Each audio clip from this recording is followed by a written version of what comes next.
In the age of bloody civil war, 2,500 years ago, a Chinese military commander, strategist and philosopher emerged. His name? Sun Tzu. After successfully defending the state of Wu against its neighbour Chu to the west, a book formerly known as Master Sun's Military Methods was born, which has later become known as The Art of War. The Art of War is the most influential treatise on war ever written, consisting of 13 chapters, each of which is devoted to one aspect of warfare. It has shaped the way in which conflicts have been fought for thousands of years, from the Japanese samurai to the Napoleonic War. Not only has the book influenced military commanders and generals all over the world, it has had resounding effects on politics, sports, and business to this day. The art of war is of vital importance to the state. It's a matter of life and death, a road either to safety or to ruin. Hence it's a subject of inquiry which can on no account be neglected. Sun Tzu has a holistic philosophy that if you follow correctly and study thoroughly, you will be victorious.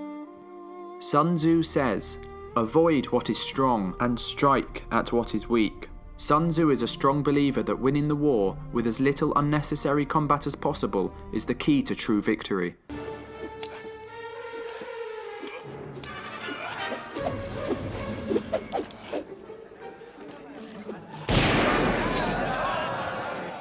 Supreme excellence consists in breaking the enemy's resistance without fighting, and the key to doing so is to know your enemy well.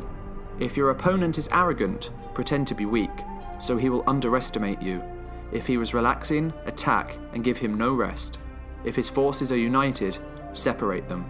Sun Tzu is essentially saying that if you know your opponent's weaknesses and how to exploit them, you will never lose. And so at dawn, the hopeless Athenians do the unthinkable. They attack.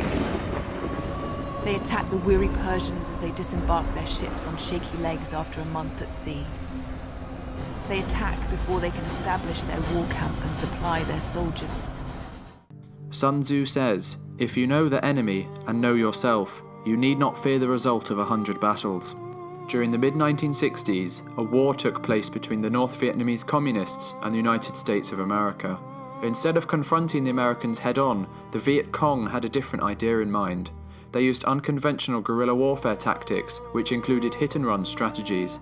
This proved very effective against the much larger military of the Americans. It's more important to outthink your enemy than to outfight him. The Viet Cong forces were inferior to the Americans in both man and firepower, so guerrilla warfare tactics allowed them to inflict significant damage while keeping their casualties to a minimum. They also had unparalleled knowledge of the terrain.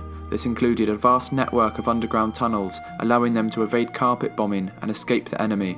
The terrain was also laced with various booby traps and landmines.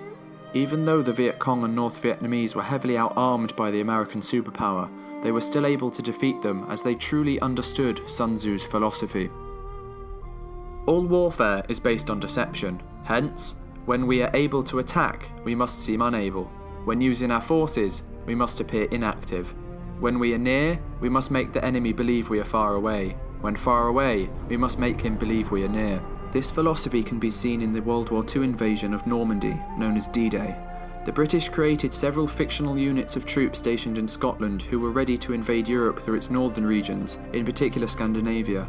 They then used several misinformation techniques to persuade Hitler that 350,000 of these troops were primed to attack. Radio chatter in Scotland lit up with talks of these troops preparing for an overseas assault, and many of these transmissions were made easily interceptable. Allied spies who had been able to infiltrate the Germans reported these developments as well, reinforcing their legitimacy. These spies also took photographs of planes and tanks posed for invasion, but these were actually blow-up models in most cases. All this caused dozens of German divisions to go up to bogus locations and wait for an imaginary army to show up, whilst important battles were fought elsewhere.